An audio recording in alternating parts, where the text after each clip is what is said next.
Hey, everybody. Welcome to the Approximate Podcast. My name's Jamie French, and with me, as always, is this guy that's always sitting next to me. What's your name? Shut up! Leghorn. Don't say nothing. Get it. Nobody cares. Nobody cares what your name is. What's your name?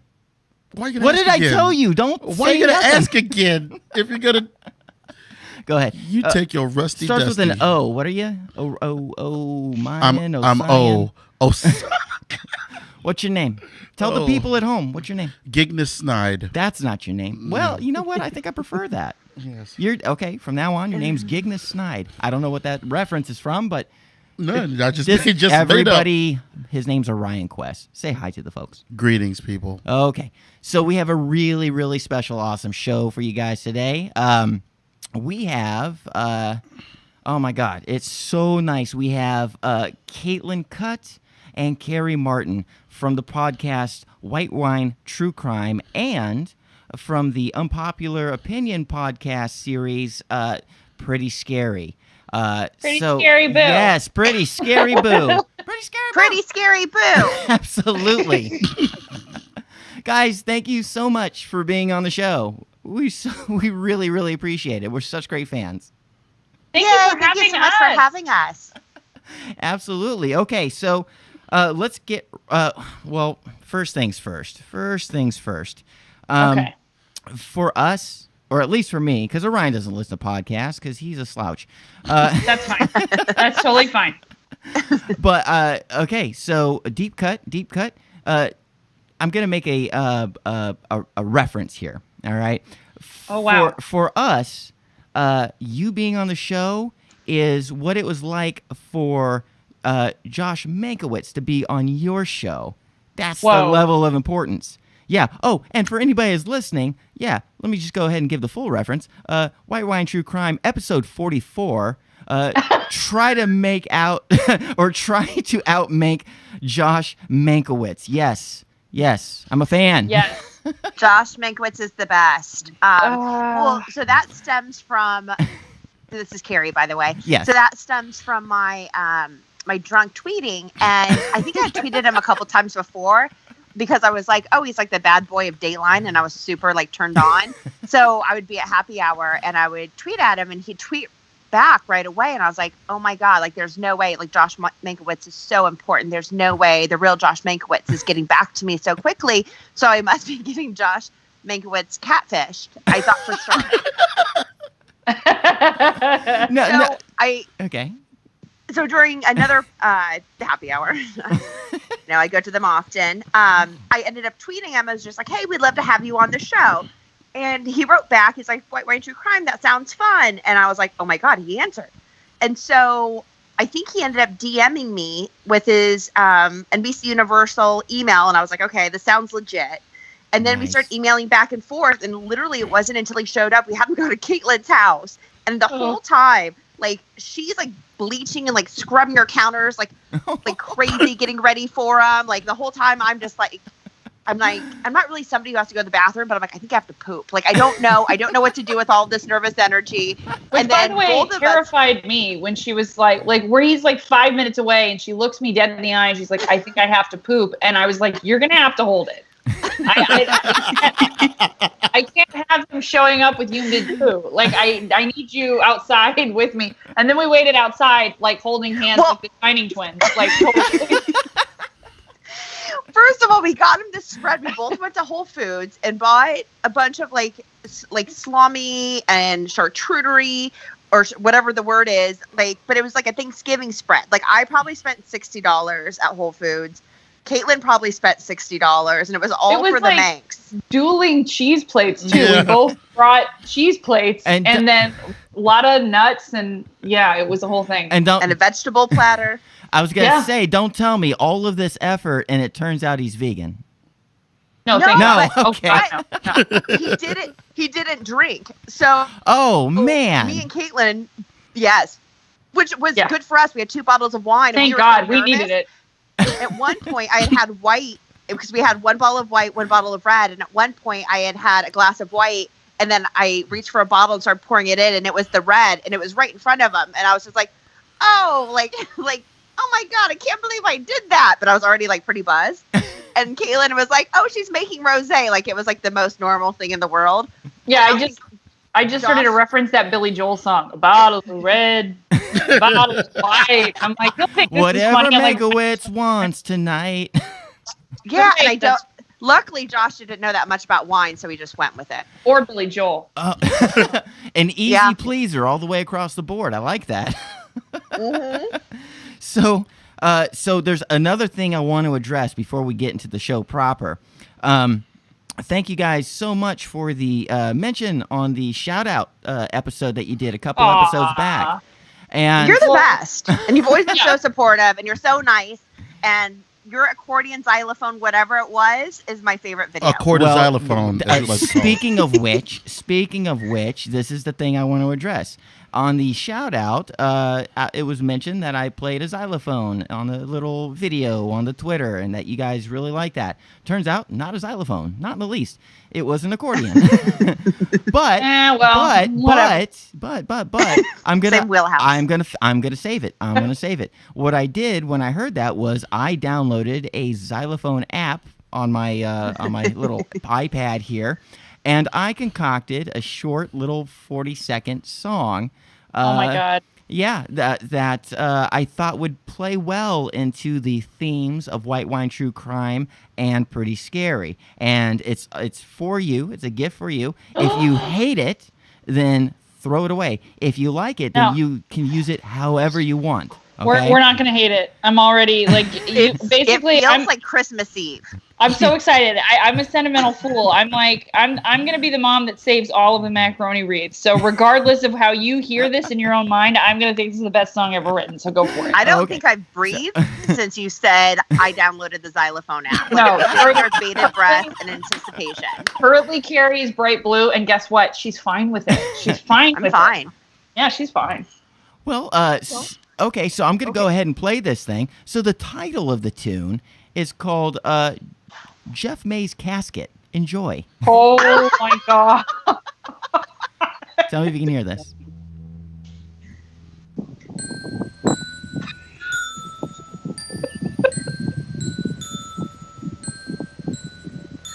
Oh man.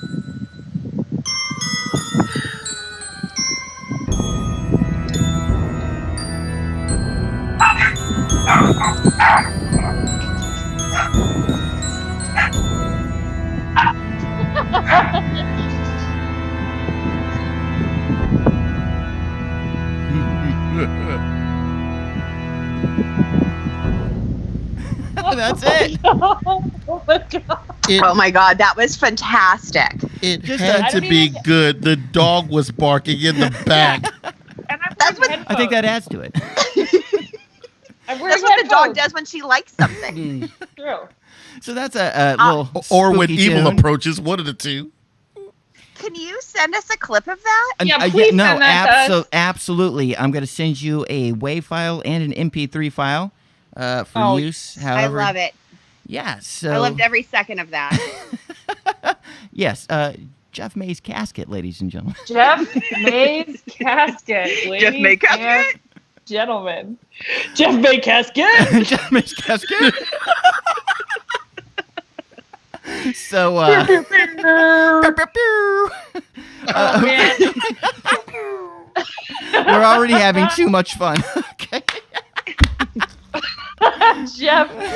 Oh, Jeff. Oh, God. Poor Jeff. Poor Jeff. But you know, Oh my gosh. All I want to do now is take that song and just do like a real slow pan on Jeff's face.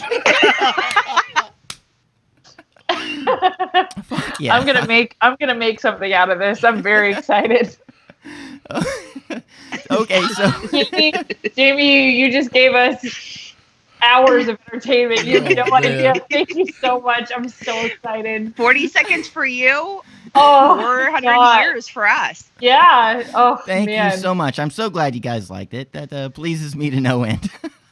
Yay. Okay, so I'm gonna use that as my ringtone for Jeff. Yeah. yeah, it's perfect. Hey, It Jeff, just you comes call under the me? wire. Yeah. Just have a quick question. Yes, please. No, we're just joking. Like, Oh. we'll text him and be like, "Can you call me for a sec?" Oh. Okay. Yeah. So, Okay, we're good. some questions are raised.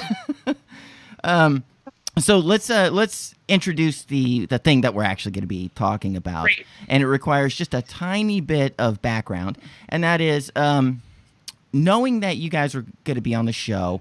I wanted to build a show that was like kind of themed within y'all's wheelhouse. I didn't want to just Love hit that you. word. Huh? Yeah, I know. We're all supposed to use it. I'm old and I don't like use it. It sounds filthy coming out of my mouth. But you guys get what I'm saying. I wanted to do something that was with your flavor. So that's the first thing that I want to say is that the show is, as best as I could make it, geared towards you. And then there's a second reason. Way back in October, around Halloween, we tried to put together a spooky, scary show. It was a ghost storytelling show. Yeah. And it bombed. It failed totally. Like when I got done editing it, I said no, this can't go live. And there was only one salvageable piece of the that particular podcast, and I put it up as kind of a standalone single thing that I just threw out, and people seemed to really respond to it. But the vast majority of the show wasn't all that great. We had all not slept enough.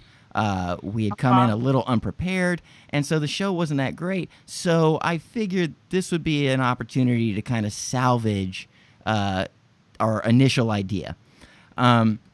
So the theme of the show is, and I don't like the working title that I have at the itinerary that I gave you guys. It was called, Lone Star Strange. Okay, and I'm not really happy with that. But the overall thing is, I wanted to pick kind of spooky stories or like really, really awful crime stories that all take place in Texas, where we're recording from, and kind of give a nice kind of general theme. Because we're not a very topical show, and we don't like make a big deal of where we podcast from. But I thought it might be nice to do something with a little local flavor. So I picked, Love it. Yeah, so I picked 3 stories. One of them's a little spooky, and the last 2 are very much awful real life crime dramas. So I think the one that's going to be the easiest to talk about and get out of the way is going to be the kind of spooky story. And that is, it's a story that's, it's a kind of an urban legend called, it's known as Hell's Gate.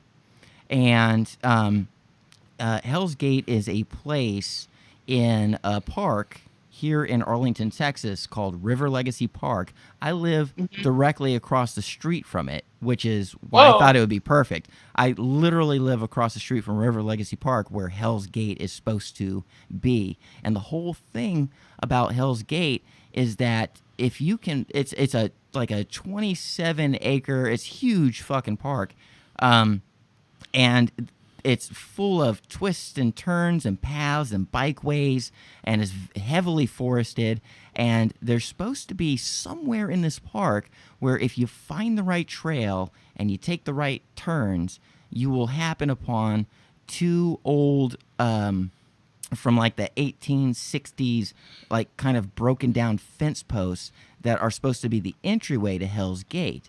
And the thing about Hell's Gate is that once you make your way through those fence posts, you go about a mile down these long, twisty, turny track, and you come up to a kind of a clearing, a kind of a hill, where supposedly, by as far as the legend is concerned, the Confederate Army at the time used to take Union soldiers, captured soldiers, and they used to hang them there. Thanks. Yes, they got hanged. Yeah, so it's this place of execution, and if you can find your way there, and of course you want to go at night, and you wind up at this place, you're going to. Excuse me. Go ahead. You want to go at night? Are you scared, Orion? My black ass is Giggly not eye? going nowhere near that place in the evening. Well, you're supposed to. You're when you get there, if you happen to find this legendary place, you're supposed to. The most disturbing thing is the screams of the men that are being hanged and executed in this weird out of the way park in North Texas. Now, of course, at the time it wasn't a park; it was just a plot of land. The park wasn't actually made till around like 1988, but on this site. Yeah, the legend is that Confederate soldiers would hang captors, and the other thing besides, oh, go ahead. I think the scariest thing, I know Orion is scared of the dark, but Oh no, I'm not scared of the dark. dark. No, he's black. He's am afraid dark. of. No. No, he's black. He's afraid of swimming You got jokes, don't you? all the time. All the and time. he's scared of Trump. Yeah. Aren't we all? As he should be. Yes, aren't we all? No, but there's a ginger at the gate. Wasn't that part of the story? That's actually part of the story. Now, here's where. Nice. Okay, chill. It's Sorry, totally, this is it's gonna happen. totally I'm cool. not in the studio. Oh no! Don't be surprised if you hear my cat whining and screaming. Don't. That's, Oh, fantastic. I totally get it. Great. But yeah, no, Carrie, you brought up a good point. Besides the screaming that goes on, if you find your way to this place, there's also tell of a apparition of a Confederate general that has a fiery red beard, and you only get a glimpse of him, and then whoom, disappears, completely disappears. And of course, seeing that, you run the other fucking way, you know. Correct. Yeah, I would move on. Yeah. So, but here's the kind of crappy thing. Okay. I love ghost stories. I think they're fun, but the reason why I kind of want to get this story out of the way is because so much of it is kind of unsubstantiated. It really does turn out to be an urban legend. So hold on. I'm gonna Orion talk for a second because I got some notes here where I'm going to destroy this Hell's Gate phenomenon. Yeah, Orion, talk. Say something. Well, I'm too busy being scared of the Water. of the water. Dark over there, Orion. It's called River Legacy Park. There's a river involved. You have every reason to be scared. You know, it's not the fact that I'm afraid of the dark. I am dark. I'm not worried about the dark. It's the ghosts that are in the dark that I'm worried about. You know, if Your teeth will lead us through the night. Well, all I know is I'm not going to be out there hoping for a better summer if it's dark out there looking for the ghost of Do you hear Grandpa that? Jessup. Did you hear that? Did you hear the Yeah, water the being wa- poured? yeah. Are you a little bit spooked? Not really, no. Shy, I didn't mean to use the word spook. I'm sorry. Oh man. We're very awful man. to each other. No, that's okay. You should hear Carrie and I. Anyway, it's fine. It's fine. So let me unfortunately tear this whole urban legend down. Apparently there is a Civil War historian by the name of Carl Sims who works at the Texas Civil War Museum, and a person that was looking for this site went to try to get like the real facts, and he went to this historian, Carl Sims, and Carl Sims kind of he shot down every part of the legend. He says, first of all, there were no Confederates in the area at the time, and the only red-bearded general that was part of the Confederacy was stationed on the East Coast. So big boo there. And he said that that Confederate soldiers actually weren't into lynching Union soldiers. That was something that civilians were more into. Right. And that the only civilians that might have been lynching anybody at the time that even kind of relates to this legend were civilians that were starting to lynch German immigrants who, during the Confederacy, when Texas seceded, was that a bunch of German immigrants, and we got a huge German kind of immigrant population here in Texas. They were people that when Texas seceded said, we got to get the fuck out of Dodge, and they started to head down south to Mexico. And the civilians at the time thought that these German immigrants were trying to head towards the Union. And so they captured him and hung him and lynched him at the time. But none of that actually happened at the site of Hell's Gate. It happened down in Gainesville. And so there's like nothing about this story that can be substantiated except the really spooky feeling you get in being in the woods in the middle of the night. Well, okay, so I gotta say, Jamie, you sent us some really great links to do research, but the blog post that you sent us on Hell's Gates is probably one of the funniest things I've ever read. It's not supposed to be funny. No. But if I may do agree. a brief dramatic reading of what this thing says. Yeah. Despite all of my efforts and attempts to collect paranormal evidence, I have been left zip. There is not an EVP recording, no real eyewitnesses willing to come forward, and not one photo of a Confederate General Spectre. I am at a loss for words. The whole thing is like this. It was a so 5-parter. sad. And by the 5th part, he wrapped up, but it kept just building to, I don't think anything's going on here, guys. But and then the other paragraph starts with, I've led you down a rabbit hole of intrigue and illusions of historical insignificance. I am a better man now to admit that I was wrong to do so.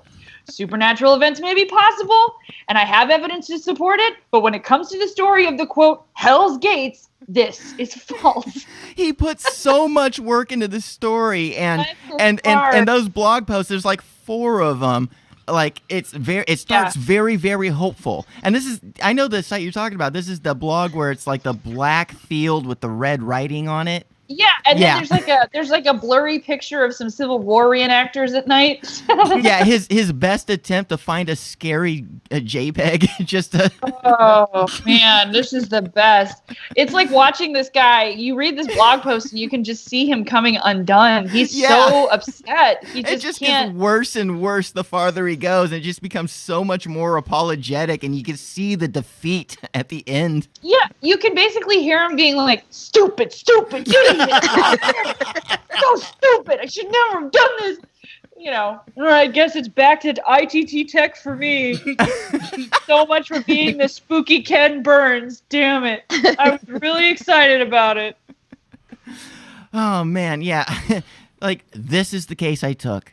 This is going to ruin my entire career. Well, he probably just burned up all of his vacation days to go out there. Like, God damn it! Yeah, I was going to say, went to Knott's Berry Farm. I was going to say, like, career. You're being a little generous with that term, Jamie. Let's call it what it is. This is definitely a side hustle that went down a dark path that actually led to nowhere but just darkness. Yes, we're witnessing a man that picked the wrong hobby. Yeah, yes. I mean. He's not even good at lying. Doesn't he realize that like nobody would know if he lied? He's like casting this out into the universe with nothing to back it up anyway. I know, and the thing that's so heartbreaking is the amount of effort he put into it. Like he went and he went and talked to historians. Like he tried everything he could to dig in and try to salvage something. Came up completely empty-handed. Yeah. But good for him for being honest. Like, I don't know what that's like, but I hear it's refreshing.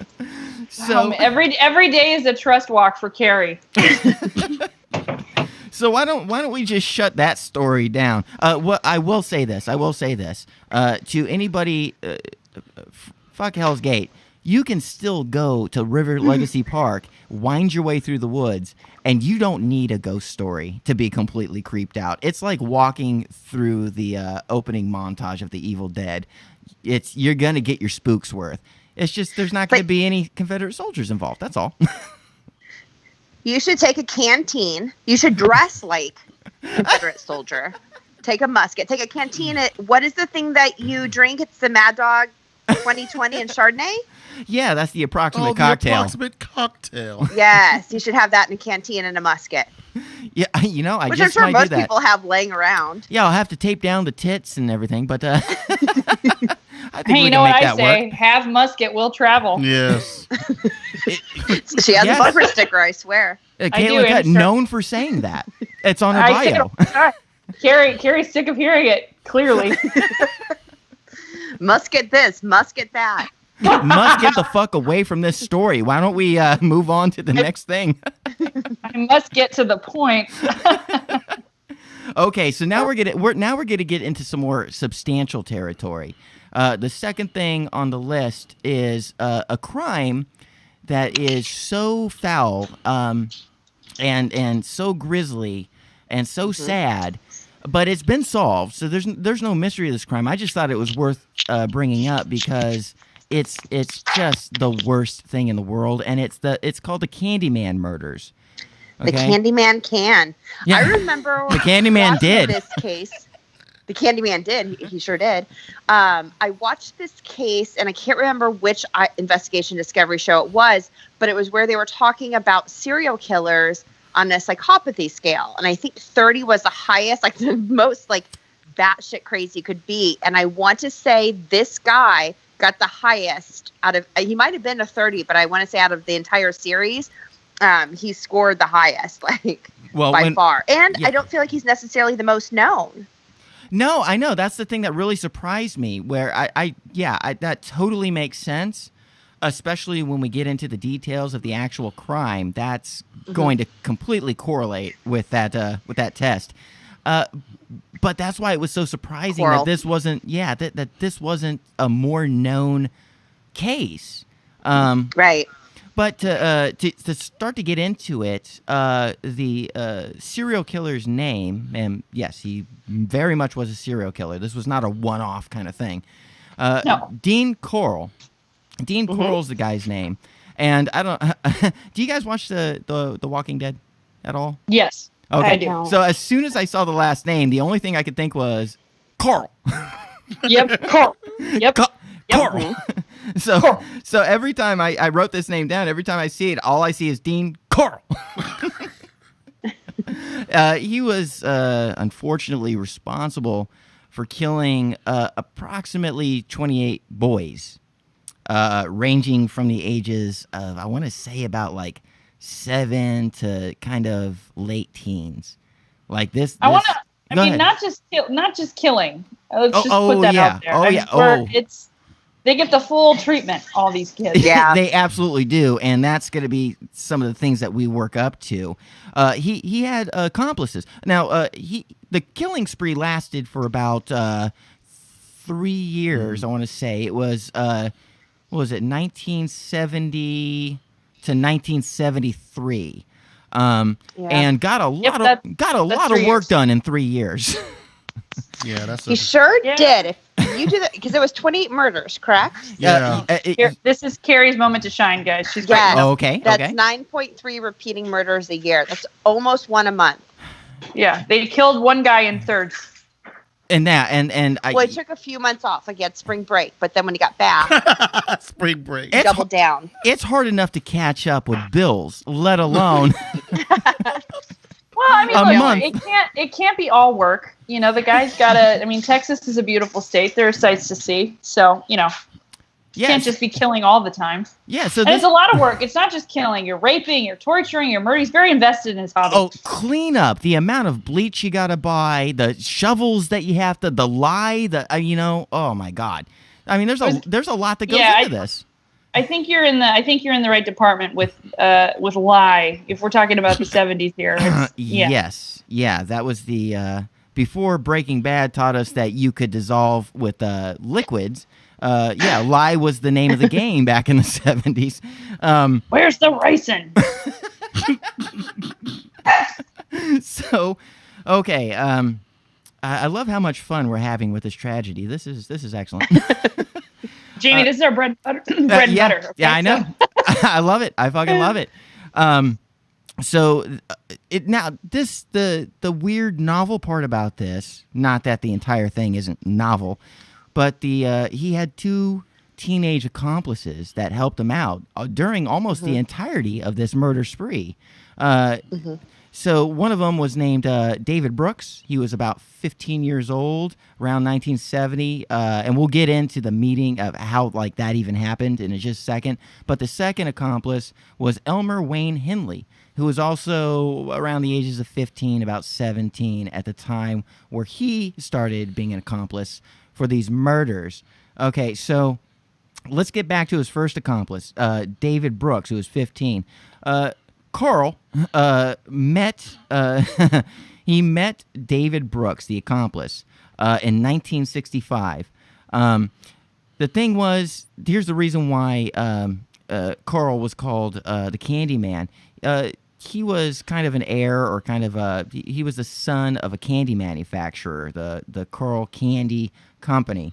That's pretty Before on the nose. that, That's triple C. It was the Carl Candy Company. If you want to call it correctly. No, I'm sorry. it What? was the Pecan Prince, I believe. Oh yeah. Before. Oh yeah. You're Not to correct you. But no, but I just want to make sure we're factually astute. Go ahead. Absolutely, you're diving deep. I'm skipping ahead to 65, where Carl started. He was a veteran.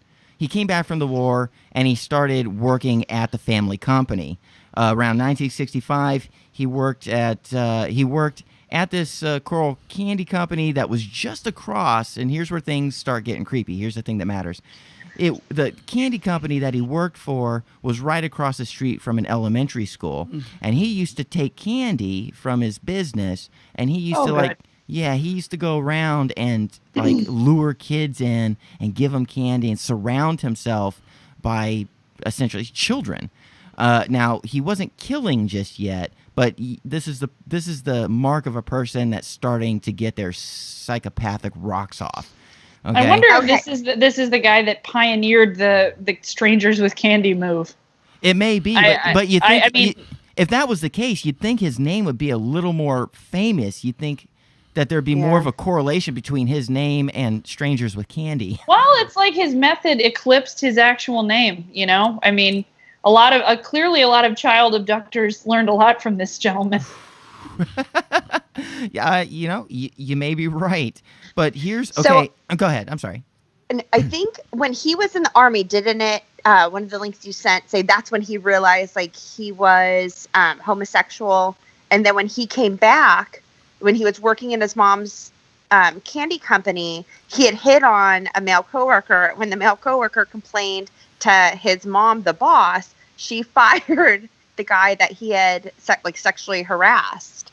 Right. And then I think at that point it was like fair game. And that really sounds like Texas to me, personally. Well, you get away with that's the something, most Texan thing I've heard so far tonight. There was no punishment, so I think that kind of opened the floodgates for him. Well, I mean, I think you're right. I think that this is probably one of those cases. You were discussing whether or not why this case hasn't surfaced. And the thing that I was also struck by the fact that I wasn't completely familiar with this person. I knew who he was. I didn't realize he had killed 28 people. I had no idea it was that many people. But the torture is awful. The torture, noted, yep. But what I'm wondering is if the parents' wealth had anything to do with suppressing the story on some level. Because you know what? I have a theory about that. Okay, so here's where things get really sad. And really, it gets heartbreakingly creepy. Okay, so 1965, we got this guy. He's giving away candy to children at the elementary school across the street from his candy factory or his candy business. And a couple years goes by, because it's 1967, okay? And he befriends a kid who was 12 at the time named David Brooks. This is our first accomplice. Okay. Mm-hmm. It just again, just through like giving the kid candy. I mean, he must have had special hots for this kid, because he decided to keep him around for a couple years and pay very close attention to him. And 2 years goes by. 1969. Carl has been pushing his relationship along with this 12-year-old kid to the point where he starts offering David money for sexual favors. Now, at the time, David's about 14 or 15, and I guess David was ripe for the picking at that point. He had spent so much time with this kid that he starts edging him on into sexual favors, and had. Well, Jamie, I mean, listen. Yeah. Instincts are everything in that business, okay? So, but I'm just putting it out there. But so the next thing that happens, and this is where things get. I mean, we got to the creepy factor where we're watching this grown man really take advantage of the kid over the course of 2 years.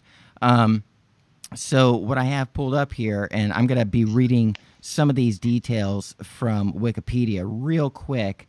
I have it bookmarked, and this is where things get like sad, scary, creepy. This is where we come into our first murders, where David actually becomes a willing accomplice. So right here, first known murders. Okay. Around the time of 1970, here's where it gets real fucked up. David Brooks, our little accomplice boy here, says he's interrupted Coral in the act of assaulting 2 teenage boys, whom Coral had... 2? Yes, that's what it says. 2 teenage boys. Yeah, I mean, he was a go-getter. He obviously he had a quota. Of the man type. had ambition. I don't know if that's if candy makers are just that type, or oh boy, I'm making myself sad. I'm sorry. But our little guy David walks in to see Coral strapped. He has 2 boys strapped to some plywood appendages, basically torture tables, and Coral says, "Oh shit, I didn't mean to be caught by my little friend here." And so what happens is, this is David's 15 at the time. This is the 70s. I guess you can get your learner's permit. So what Coral says is he promised David a car in return for his silence. So imagine that. Imagine you're probably in like a fucking dank basement kind of situation. You got 2 little boys strapped to plywood tables, and you're doing whatever god-awful thing you're doing, and your weird little paid-for sex buddy who's probably, I mean, this is Stockholm Syndrome almost, well, it's know? A little evil Oliver Twist. Yeah. A kid who's totally under your thumb walks in on you doing this very horrific thing. Not that the paying for sex isn't horrific enough, but well, sure. But you're essentially walking in on what could easily be a murder. So Coral turns around and says, "Hey, if you shut the fuck up, I will buy you a car. You didn't see this. And fucking David agrees. Says, "Yeah, buy me a car. I'm going to go back home. I didn't see anything." And it turns out that Coral bought David the car and also admitted to David that he had, in fact, killed those boys. Well, something also to note is that when Mr. Coral, when his mom retired, I believe, sold the company, he was like, okay, what am I going to do? And then he became an electrician, which then plays into the torture. Yeah, that plays into Somewhat. the torture, but this is the turning point of the story. It's at this point where he found out that he could pay off David for his silence, and that, I think, gave him all the inspiration he needed to start getting David involved as an accomplice, essentially using David as a he would say as bait. Go get me boys. Well, he would give him, I think it was $200, and so they said he had no type. It could be a friend, it could be somebody random. It didn't matter who. Just give me some loving. Right. Really So he was more of an equal opportunity torture type of guy. Mm-hmm. Damn. Yep. Equal opportunity. Yes. So Carl. He was a big champion of affirmative action in here as well. So skip ahead. About a year goes by. It's 1971, and David has a little friend of his, a guy by the name of Elmer Wayne Henley. And this was just a friend that he started having come around and hang out with the Candyman, as it were, and introduced Elmer to the Candyman and said, "This is essentially this is a trusted friend, and we can get him in on this thing that we're doing, killing kids." How fucked up does that even coming out of my mouth saying that's a real thing that can happen? Yeah. Have you not heard Stranger? Oh, man. So listen, people have hobbies. Yeah. Sometimes you want to branch out. I understand. We need to turn this into an enterprise. I know a guy that knows a guy who killed a couple of guys. Let's get him on the payroll. Well, you'd have a career in Thailand, Orion. Definitely. So a third party gets brought into this murder ring. And now it's a ring. Because before it was just a like ring. a little team, but now with before the it was a third jump person- rope. There was two Now- ends. now- Now it's a yeah, now ring. you gotta- Now you it's a got a hula ring. hoop. We went Yeah. from jump rope to hula hoop. There we go. Like a bling ring, but a cock. Oh yeah, my but God. of killing young boys. Yeah. So once that group is put together, they get another 2 good years in of just destroying lives and killing kids. So, Carrie, do you know what the end of this story is? Or Caitlin, do you know how this finishes up? Because it finishes up in almost a I do. kind of a Quentin Tarantino-esque kind of way. Kind of a this ends Mexican standoff, as it were. This is Carrie's favorite way for anything to end. Okay. By a Well, lot. I don't care. You can tell. Yes, you are 100% No, it's true. correct. But also, as one of the torture methods that was not specifically noted in the articles you sent, but that I saw in the Investigation Discovery episode that I watched. So he would, I guess, like drug or get drunk or whatever, these guys, and then they would wake up and they'd be strapped down, and obviously he would obviously rape them, but also I guess he would stick like glass and twigs and stuff up their like pee holes. Oh yeah, no, this Hello? is very much. This is Hello, is this thing on? no, that's that warrants Were a you couple waiting seconds for like of silence. a studio audience to react? that has What to, do you want from that us? has to stand alone on itself. Just Yeah, well, let's just let that sink Yeah. in for a second. Just let it that sit. was Just beautiful. have faith in the material, Carrie. The audience will pick up Yeah. what you put. All right. Yeah. All right, Stay my with apologies. I jumped on that. Which, too and quickly. also, I just want to Stay with state, me, Carrie, Boogie. unfortunately, the level of research that you've done for this podcast is the level of which I will expect you to do for our show going forward. Oh no, don't put that on her. You'll have to fucking fire her. You can't. I just wanted to say, I'm sitting here listening to this thinking like, God damn it, Carrie. We really appreciate it. We really appreciate it, Carrie. Thank you so much. But But anyway, Carrie, how does it end? Because I bet Carrie will tell this story very well. but I just want to point out one quick, like, weird little trivia detail is this whole shoving things into holes and glass and these. Oh, good. We came back to this point. Yeah. No, go ahead. Yeah. Let's bring you back here because excited. because I truly appreciate y'all, and I want to make you feel as comfortable as possible, sticking things into urethras. This is also the same thing that Pogo did. You guys know Pogo, our clown serial killer friend. What's his name? Yes. Orion. Buried all the kids under the house. Oh, John Wayne Gacy. John Wayne Gacy did the exact same things. Apparently, this is a fetish amongst pedophile serial killers. Huh. Well, I didn't mean, think they had a club. They actually have like a rule Well, book. or- I bet somewhere on the dark An web there's a initiation? club just for that. yes. I think sticking things in holes is like a general bullet point, but then you move down into Roman numerals depending on what people are interested in. Ah, If we're looking at it in an it's- outline form. It's never what the kid's interested in. Never. Oh, no. It's a one-way street serial killing. I will say that. Yeah. So let's get It's to. yeah. I'm sorry. Let's get to what essentially is kind of a standoff that ended the whole thing very abruptly.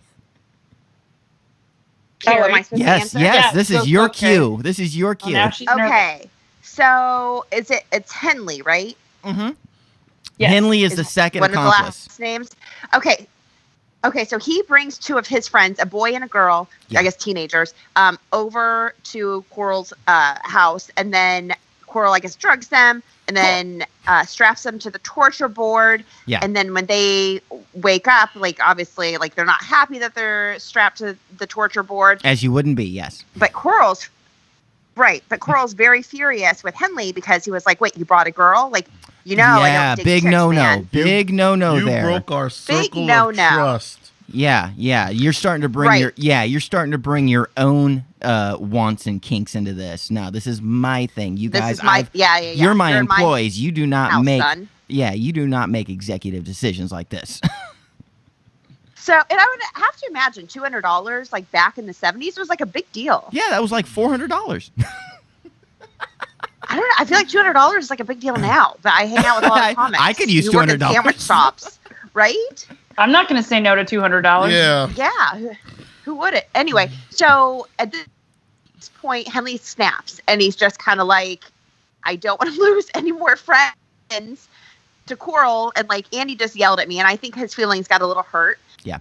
And then he grabbed a gun. Yes. This is where things I'm turn trying to south. Okay, you're going to have to, all I know is that he ends up shooting Coral, but how did he get the gun? If you could refresh my memory. Okay, well, he It's Texas. What are you talking about? Yeah. step one, He be in had it his Texas.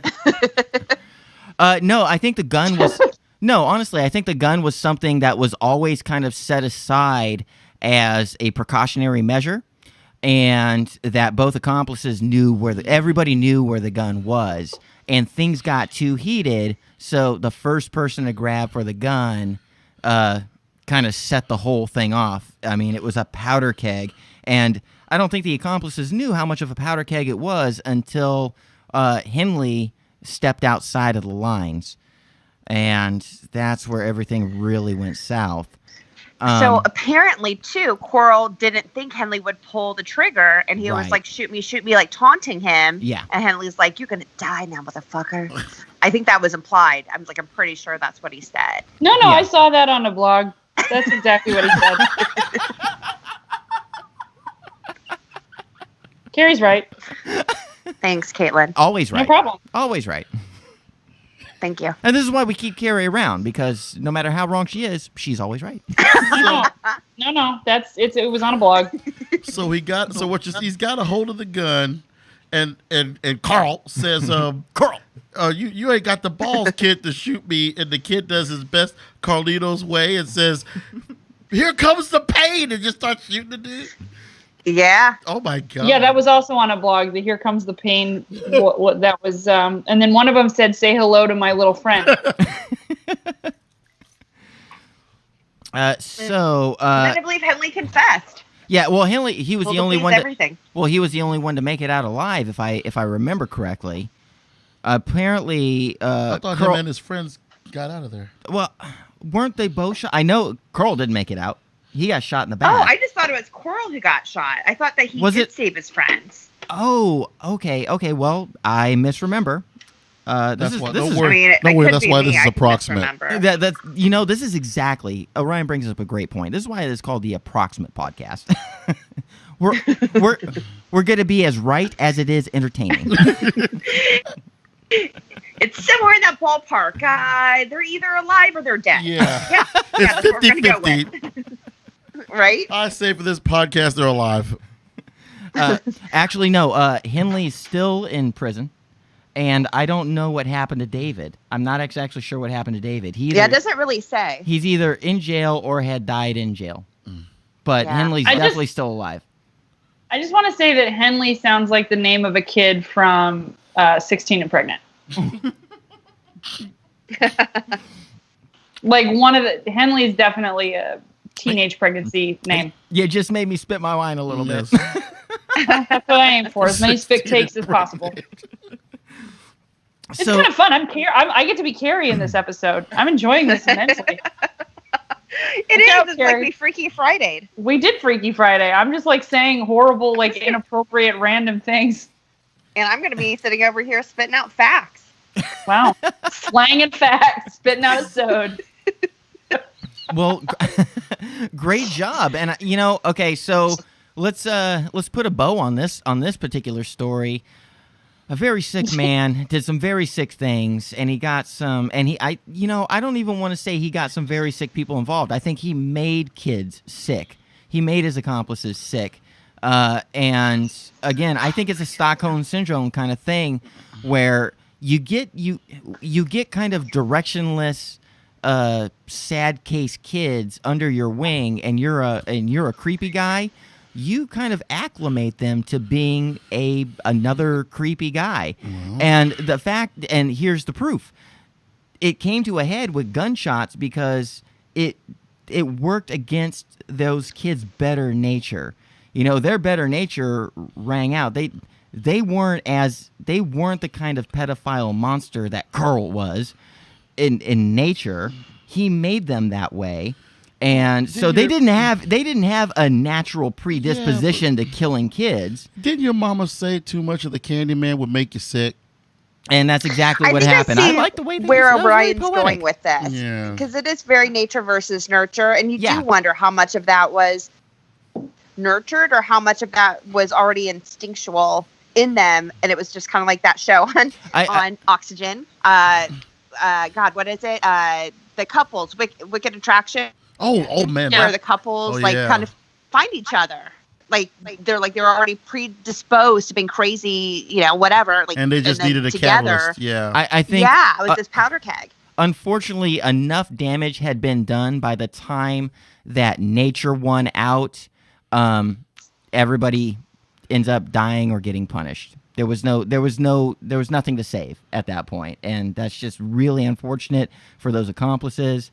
But very deserving of Coral, who got dead. Coral. Yeah. I don't know. I think it would have been better if we're talking the 70s Texas prison. I don't know. I think it would have been better for him to go to prison. As far as what he deserved. Oh no! I don't.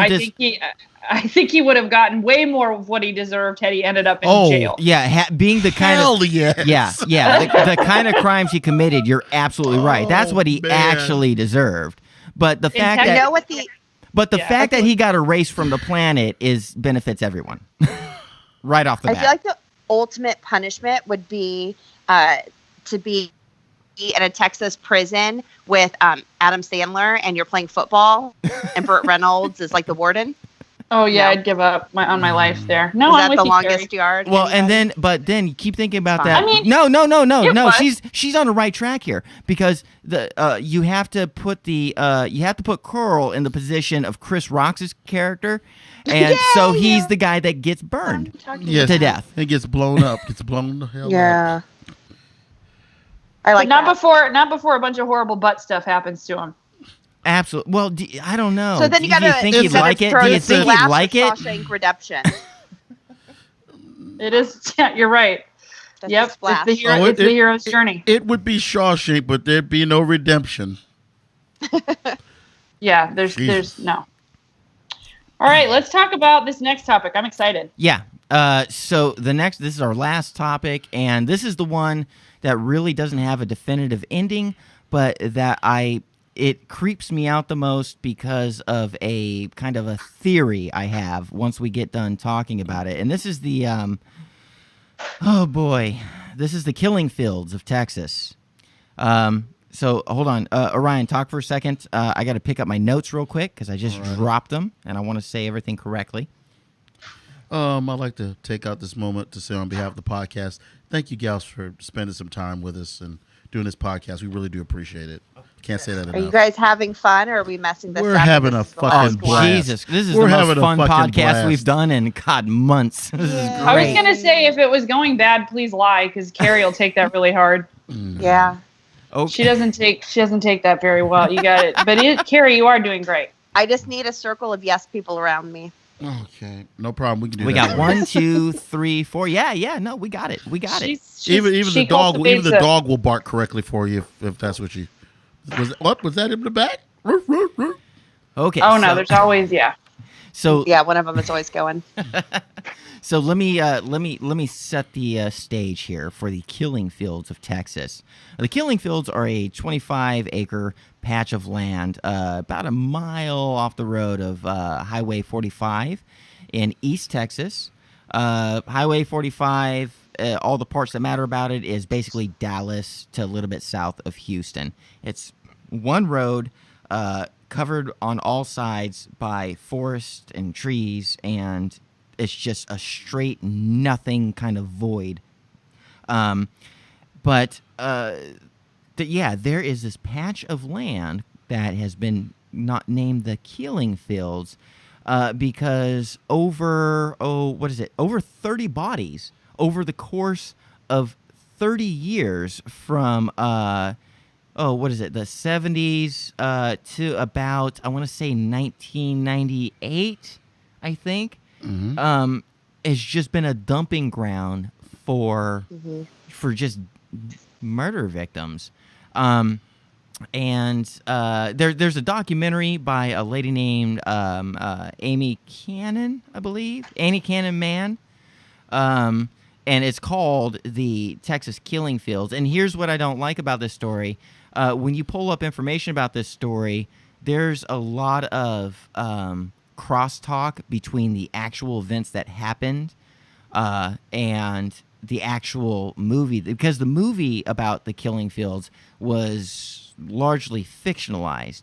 And so when you're going over and trying to do research of this, you gotta make sure you're careful about whether you're looking up information about the movie or about the actual events. But it was between the 1970s and about 1998, and they're still counting actually, but over 30 bodies have been found. And Go ahead. They're still counting. Oh yeah. Well, what I mean by that is there are bodies that have been found that they like just bits and pieces of bodies. Like there have been enough full bodies found to where you get a bunch of Jane Does in there, and they are all women. You get a bunch of Jane Does in there, but then there's also like scattered pieces and stuff to where you can't even call it a Jane Doe. You know, they're just bones in a filing cabinet somewhere waiting for more evidence to come to light. Yeah. So that's why it's 30 plus bodies. But over the 30 years that these murders have been happening, we have 3 names that come up front. These are Edward Harold Bell. He claimed in 1998 to have murdered 11 girls along I-45 and had buried those bodies in the Killing Fields. Remember, this is 25 acres of land. That's a huge piece of property to go find things. Just so you know, go ahead. Side note, yeah, I did a little bit of math, and I'm from Denton, and in Denton there's a place called the Golden Triangle Mall. This is just a mall. The average mall size is about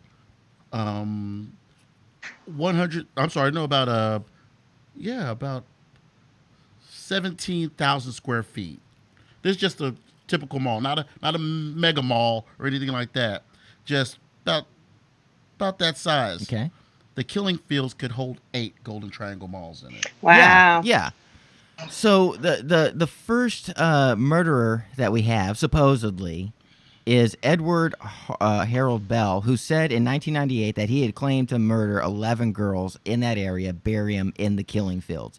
There wasn't enough evidence, according to authorities, to pin anything on him. So, either he did it or he's just one of these weird liar guys that want to take the claim for atrocities to, I don't know, have attention,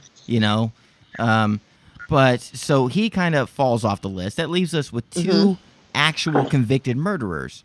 But the fact that there's only 2 is going to lead to the thing that my theory that's so frightening. So let's get the first guy out of the way that actually killed some folks. William Lewis Reeve? William Lewis Reese, I believe. Convicted of 3 out of 4 murders from bodies that were found in the Killing Field. He was a trucker.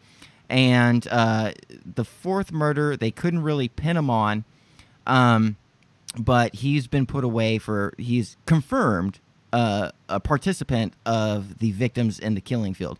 but they weren't able to pinpoint any of the other bodies, the multitude of bodies that were found in this 25 acres of land. So they think they got one pegged, and that is, again, William Lewis Reese. And he's been put away for forever and ever. And then we got this other one, and this is a case that the movie The Killing Fields was loosely based off of. A girl named Crystal Jean Baker was found in 2012 in The Killing Fields. And she was murdered by a man by the name of Kevin Edison Smith. And he was convicted through DNA evidence long after the fact. It was kind of, he got pulled over for drunk driving or something like that.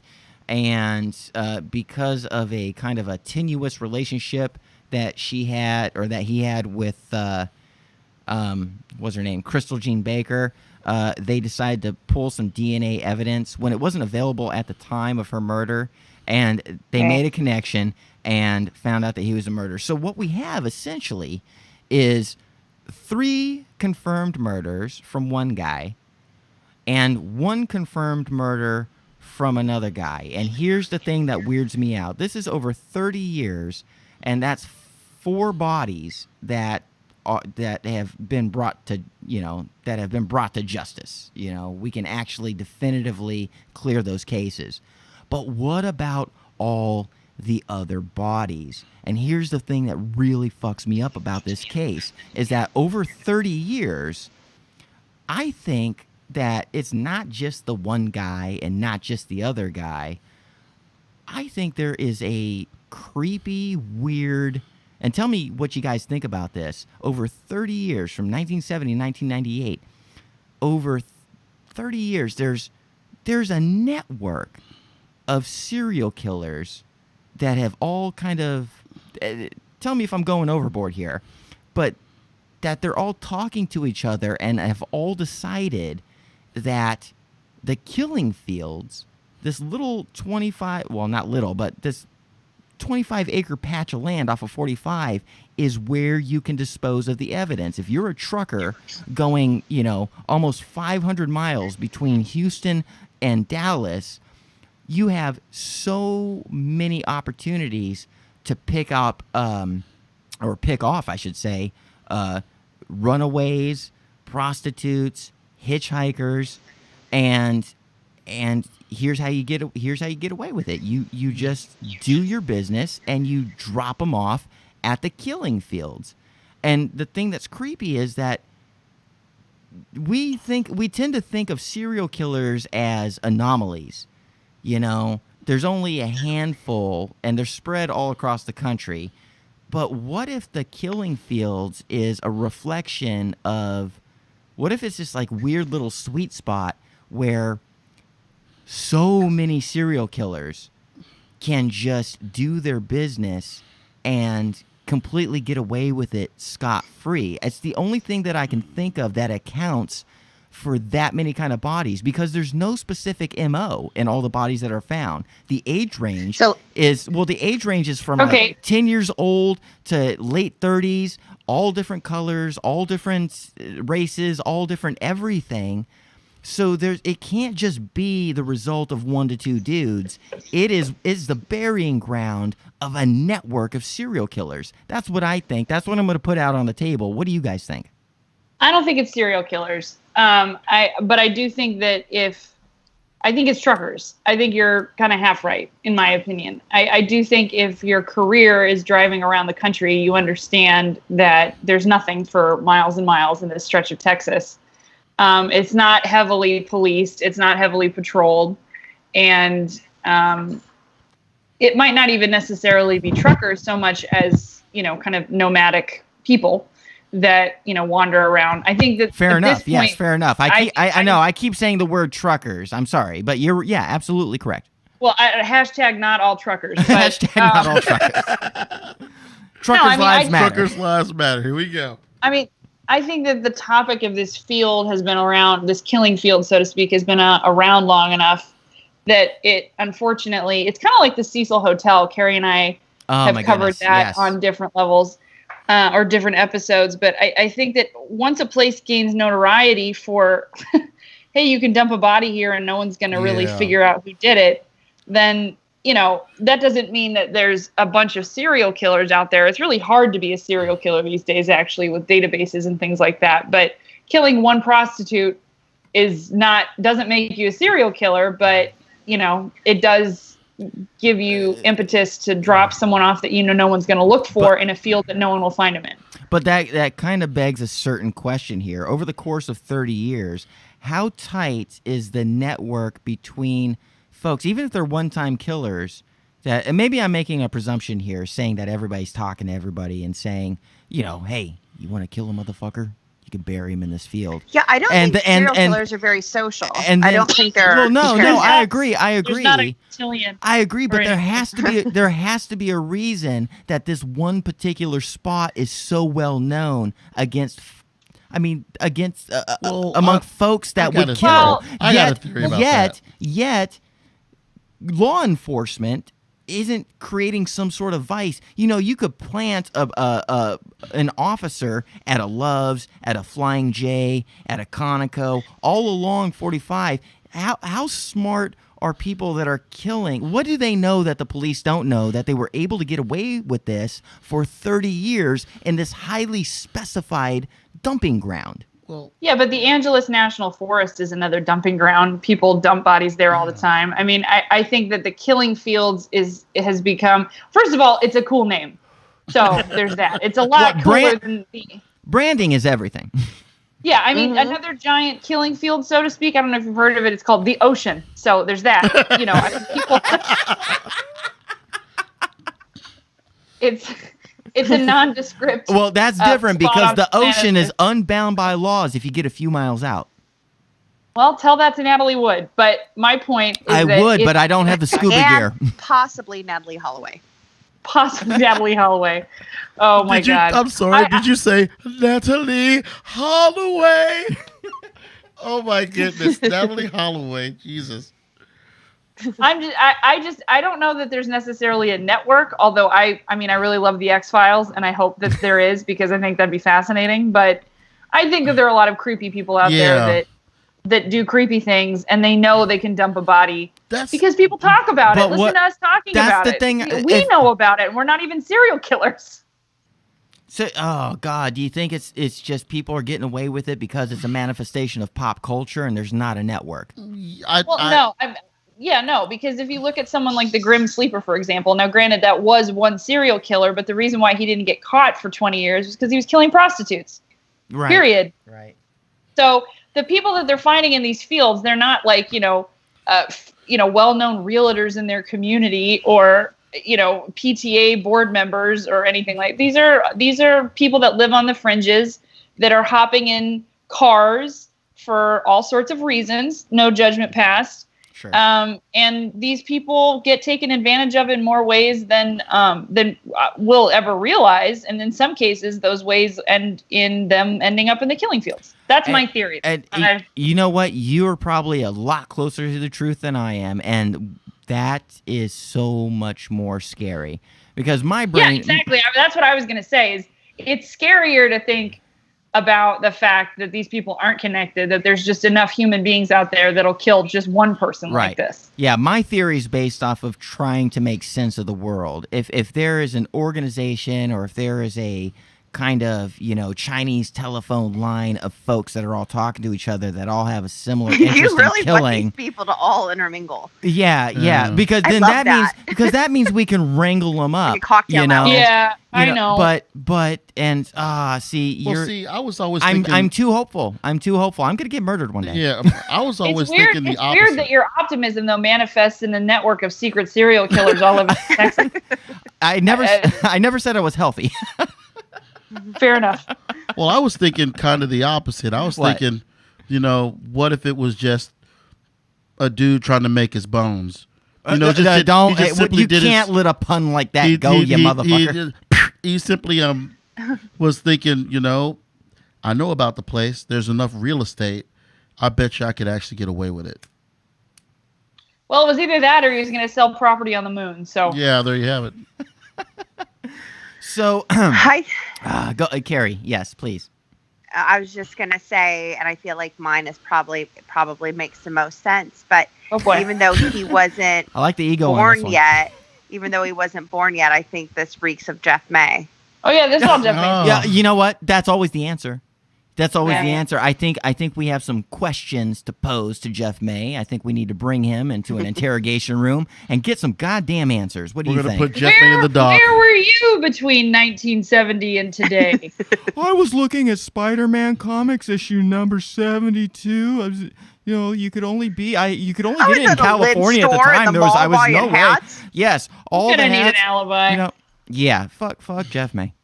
I'm gonna need a solid alibi for a 30-year period. Prove to me that you've never been to Texas. You can't. No, you can't. You can't prove a negative, and that's why we win.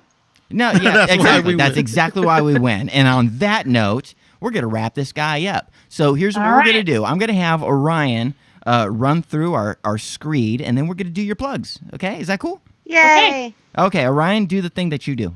Oh, that thing? Yep, that very thing. The Approximate Podcast is a Dead Girl production. You can follow us on Twitter at ApproxPod, APPROXPOD. You can get our podcast on iTunes through the podcast app on your phone, and of course, leave reviews. As always, you can reach us through the mothership, approximatepodcast.com, for a complete list of episodes, merchandise, and all of our social media links. Kid, hit it with the burner line. The burner line is 817-673-3704. Again, that's 817-673-3704. You call that line, you drop us a message on the voicemail, or you send us a text, and we will answer you on the show. So I think that's it for us. Okay, so let's go in order here. I'm just going to pick a name by random. Carrie Martin. Hi, I would like to plug. My name is Carrie. I would like to plug my Instagram at Caitlin, Carrie cut, Martin, go. K-A-R- I'm sorry. Go ahead. Carrie Martin, KARIMERTIN 22, and my Twitter, Carrie Martin 722. Also, we did interview on White Wine True Crime, I don't remember which episode, Catherine Casey, who wrote a book about the killing fields, and the book is called Deliver Us. You should check it out, and it gives a lot more detail. Freaking nice. Love it. Caitlin, what do you got? I am on Twitter at Bossy Matilda. You can find me there. I will totally talk to you because that's what I do. Also, find me on Instagram at Caitlin Rose Cut. And then, of course, if you haven't listened to our podcast, White Wine True Crime, you can. It's free. It's available on iTunes. That's White Wine True Crime. You can download the episodes directly from our website. And you can also listen to us on the Unpopular Opinion Network. It's a subscriber network. I know that we release one episode of our show on the network, which is pretty scary, once a month. If you want to hear all of our shows and all the amazing other shows on the Unpops Podcast Network, you can go ahead and donate. I think it's just as little as $1 a month, and you get a bunch of cool stuff. I think it's $5. It's $5 a month, and you get a bunch of cool stuff. Excellent. I freaking love it. And hey, when am I getting my mug? You're getting your mug soon. Yes, I think you just mailed them today. We finally took a while to get the merch in. Anyway, it's all packed. That's what we did yesterday for 4.5 hours while watching Hope Floats on Loop. It's en route. It's as long true. as it gets to you, because you guys are having weather stuff over there. So, there we go. Okay, so let me just I'm gonna again tie a bow on this thing. Everybody go to www.com.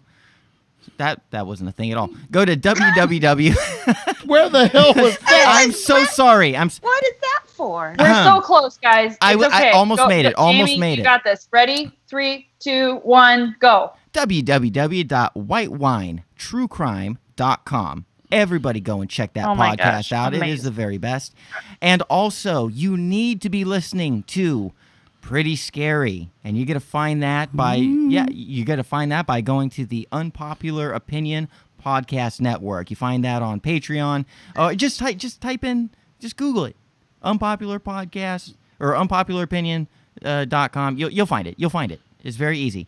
But you need to be listening to both shows that these ladies are working so hard to bring you so much fucking great entertainment that you get. Thank you. Just be fans of these ladies. That's all I'm saying, people. That's all I'm saying. So what I'm going to do is I'm going to bring us out on a song. Okay? Here's how we're going to end the podcast. We're going to end it with a little tune that we heard at the top of the hour called Jeff May's Casket. Here we go, ladies. God, I love it. I love it so much already. I wonder what it's going to get on iTunes. 5 stars? I don't know. So Jeff What do you May, know? you want to be a rock and roll superstar? Spaghetti. Wow. Oh my God, I love the lyrics.